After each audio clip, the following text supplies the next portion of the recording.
drowning us in a milky discharge. It is the site of some of mankind's most grandiose achievements, and also our society's most squalid and depraved debaucheries. A history of liberty. Major support for this documentary is brought to you by the Bank of Liberty and the Public Broadcasting Corporation, where our budget is cut every year to pay for more bombs. If you take a look at the microcosm that is Liberty City, millions of people, a collective consciousness but utterly alone in a crowd, a million souls crying out to be heard, piled on top of each other, like kittens in a bag, all wanting to kill each other or suck from society's teat. It is a city with so much history. It is the history of the modern world, particularly for people who can't use a map, and like sweeping generalizations, a history of decadence, a history of corruption, a history of liberty. On September 4th, 1609, Horatio Humboldt, an English explorer hired by the Dutch to find a new place to sell weed, steered his trusty ship into the mouth of a great river, the Humboldt, which he wrote in his log. "It is a strange and fortuitous coincidence that lush future site of commerce coincidentally shares the same name as me, for the locals call it the Humboldt. Honestly." That being said, looking through contemporary journals, even then the Humboldt River was a polluted mess. The Chickasaw Indians would shit and piss right in the river. It wasn't safe to swim in. With that knowledge, it makes it much easier to ignore the awful genocide and epic larceny our forefathers committed and talk about big ideas in grandiose terms and hope we get book deals. Horatio Humboldt had stumbled into the natural harbor that would become the greatest sociological experiment the world had ever seen, to determine if all the people in the world could live together in a single place. The answer is, of course, no. Liberty City was founded by the Dutch, and all the Dutch cared about was appearing to be purveyors of liberal values. But all they really cared about was pimping women and getting high. They were, in effect, well, I guess the first rappers. They wanted to find a place where they could party and kill people. Knowing this, it does make the act of highway robbery that our forefathers committed with regards to the Dutch a lot easier to forget, and we simply mask it in patriotic foundation myths.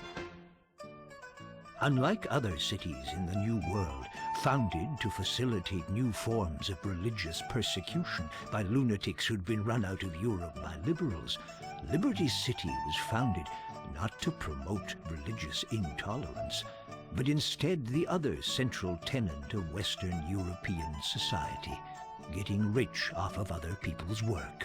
You have to understand that when the Europeans arrived, the people that met them were savages. Can you imagine landing in a foreign land and being surrounded by men in loincloths? It's sort of hard to concentrate on fending off bubonic plague or sleeping with your pretty little 14-year-old wife when there are savages with no clothes running around. Luckily, we had a few tricks up our sleeve for dealing with them.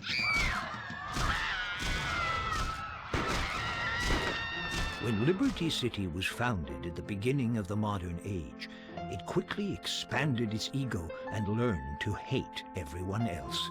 Cities that were 3,000 years old couldn't hold a candle to the undisputed, self-appointed capital of the world. Oh, the maps were really shitty back then. I mean, I don't know if it was the drink or the scurvy or the raging syphilis passed about by the town bike, but look at this map! It's like a Spaniard with polio painted it.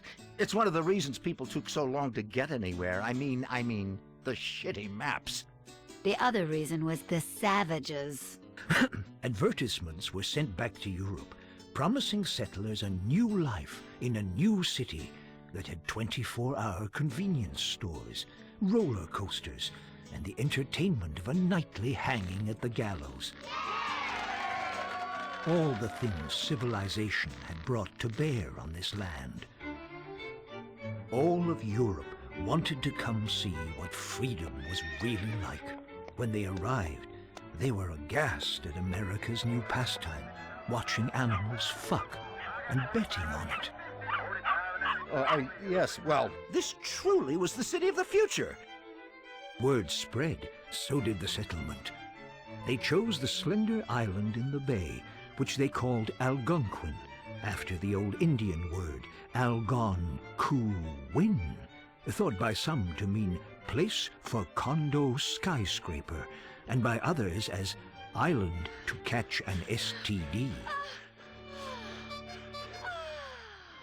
In 1625, right after the colony was founded, the first ship of slaves arrived to give the hard-working, morally upstanding, non-hypocritical Americans, newly free from the tyranny of Europe, time to focus on important things in life, like yelling at their women for buying too much shit in the strip mall. The new economy was a boom. It was very different from failed Jamestown, where a bunch of incest-loving cannibals consumed each other in an orgiastic fury of self-important nonsense, although the exact nature of the differences escapes me just at the moment. But regardless, Liberty City gave the white settlers plenty of time to focus on the important things, like getting laid. The slave craze was huge. It was like waiting for a new iFruit phone to come out. People would line up at the docks and wait in line for days to own their very own person, and then put them online for a higher price.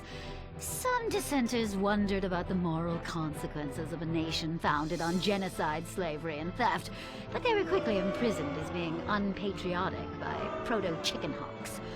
Of course, we have very different values now.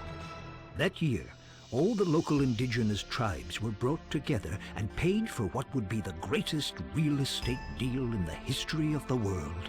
14,000 acres of prime downtown real estate for some spare change, a porno magazine, and front row tickets for a game of cricket. Cricket is the most boring game ever. What do the British know about sports? They're all gay. The Dutch had a land of plenty. They traded beaver skins, a 17th century version of wife-swapping, and partied late into the night. But founding a country on getting shit-faced and working slaves was trouble from the start. It hadn't worked for the Greeks, and it wouldn't work for the Dutch. 4,000 miles from home and no internet connection to read up on soccer scores, the populace became disenchanted. The colony's deep-seated racism and love of 24-hour shopping would begin to prove to be its undoing.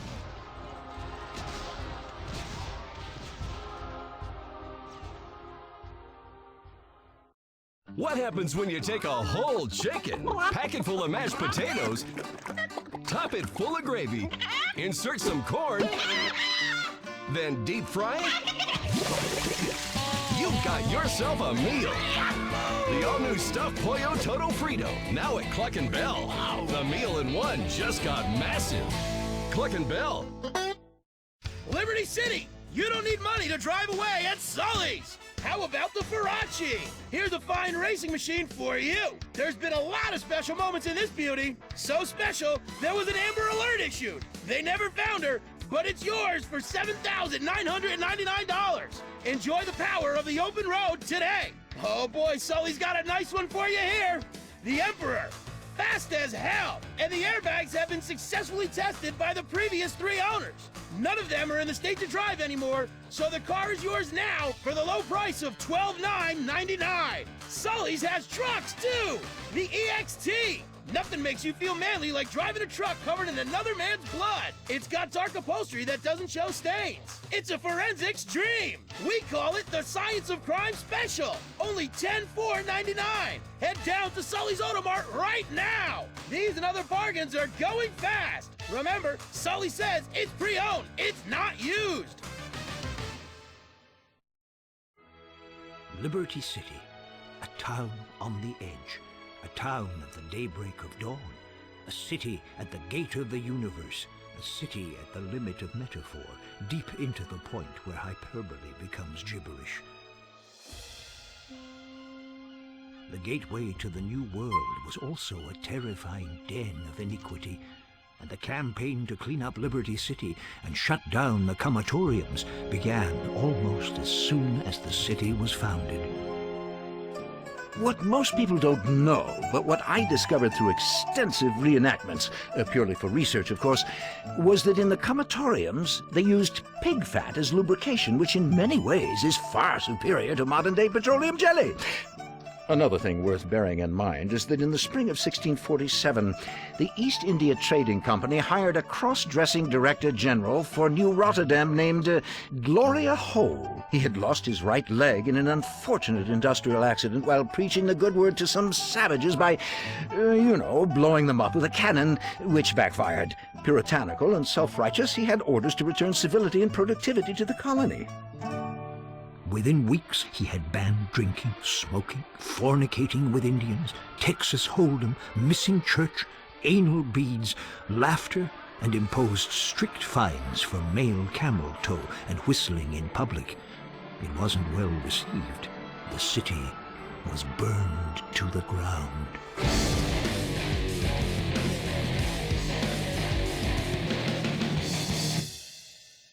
Within a few years, New Rotterdam had become so diverse that the Dutch had become a minority in their own colony. Then, just like today, nobody paid attention to the Dutch and only passed through to get stoned or screw a hooker while pretending that they were going there to look at the depressing paintings and smelly stagnant waterways and wooden shoes. Diversity was troubling, and with diversity comes chaos, as we know to our peril today. Nietzsche said that, and he was so clever he ended up in a lunatic asylum.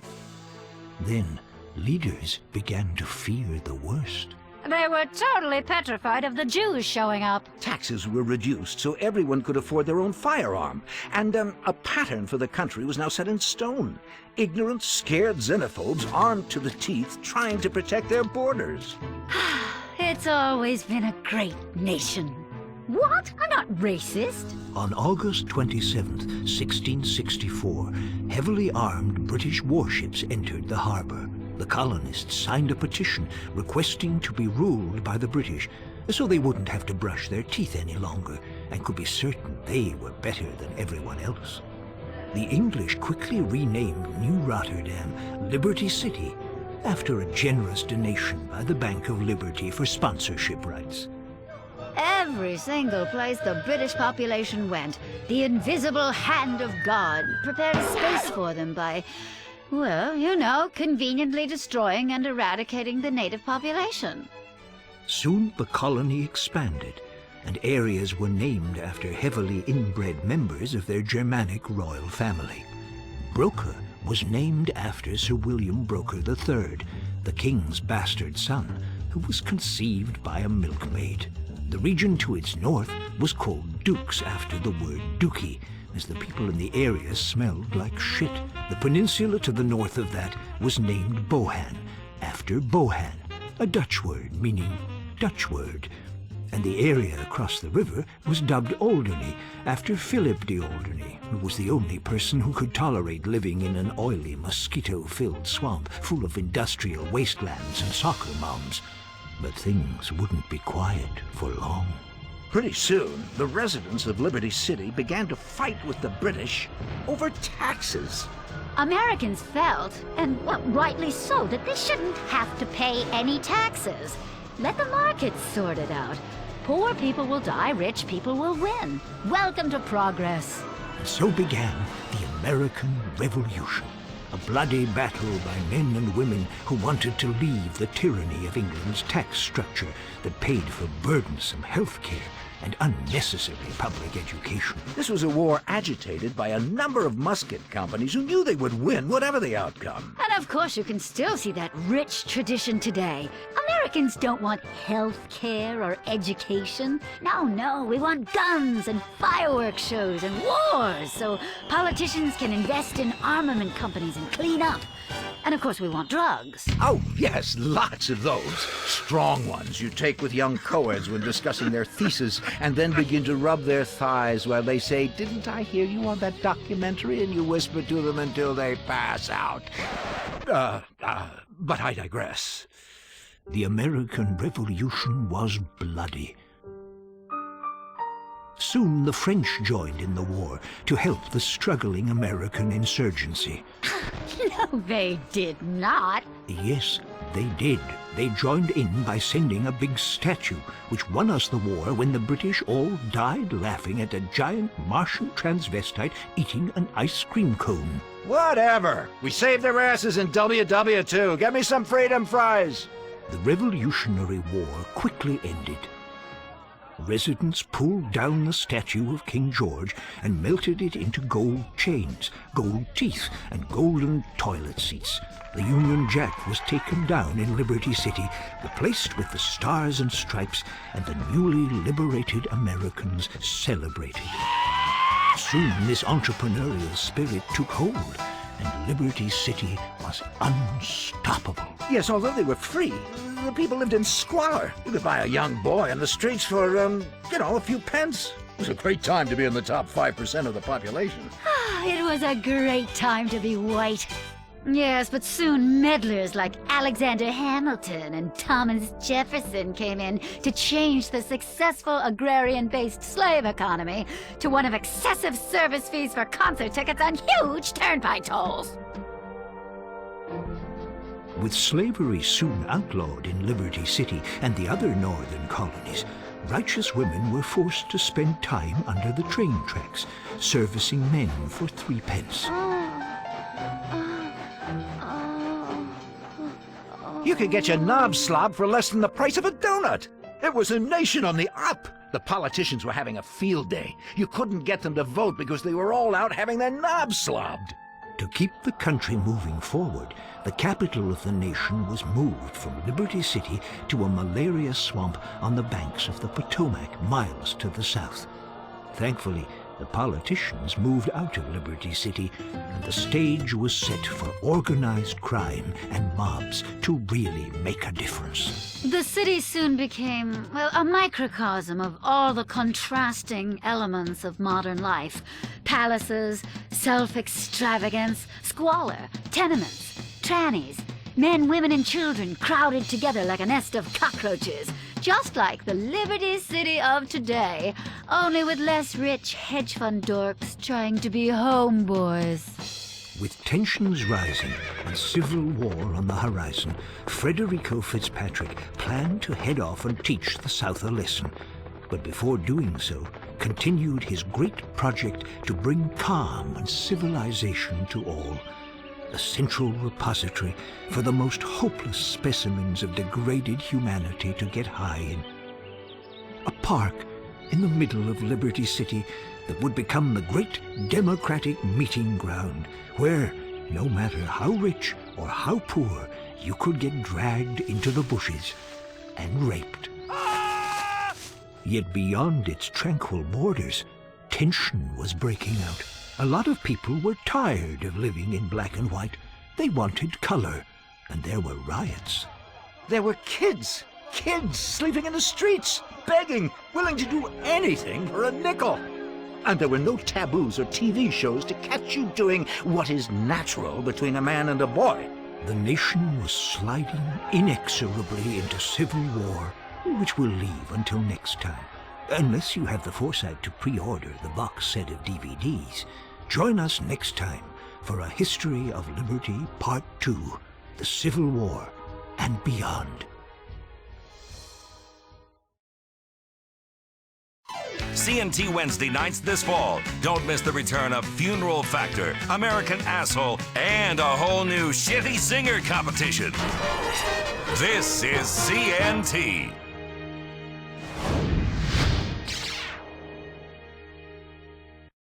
My name is Brian O'Toole. As a kid, I always wanted to make a difference in my community, and I didn't read so good.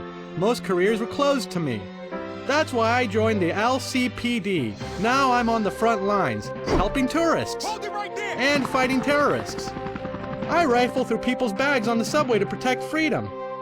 I arrest protesters at political conventions for straying outside the free speech zone.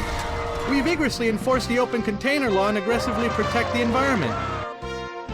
Maybe you love car chases just like on TV. Imagine being able to do that every day. I'm protecting freedom, whatever the cost. I'm a hero, and I know it.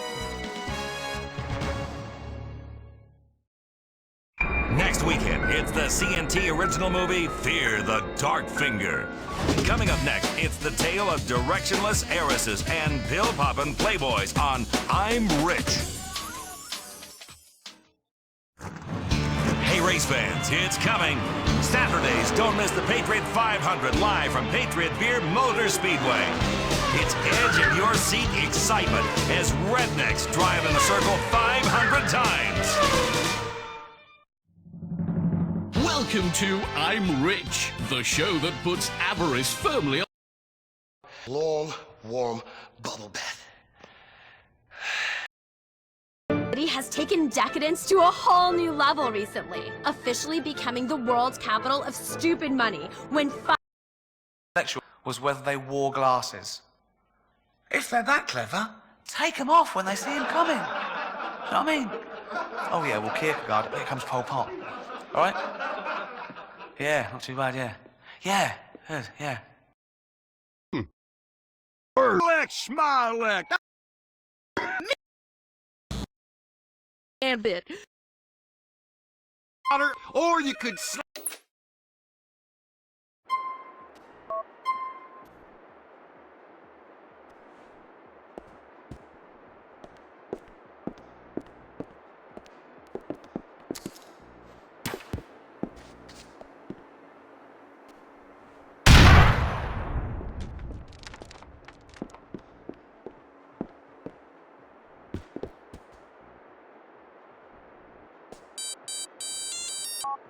Bellic, we need you.